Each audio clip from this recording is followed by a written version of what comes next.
Video করতে করতে আমি নিজেই গরু হয়ে গেছি। এই গরুরহাট হারিয়ে যাইতে মন চায় না, গরুরহাট হারিয়ে যেতে মন চায় না।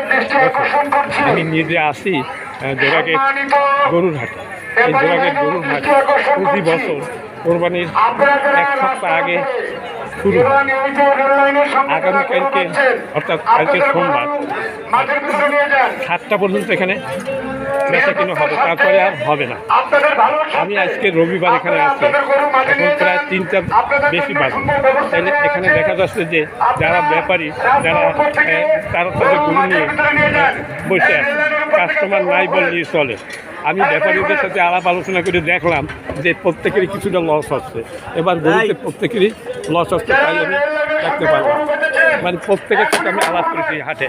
দর্শক, গরুর কাম আজকে খুব কমে গেছে, কারণ এরা যে কী দুর্ভোগে আছে গরু নিয়ে, বিভিন্ন জেলা থেকে গরু নিয়ে আসছে এখানে আবার আনা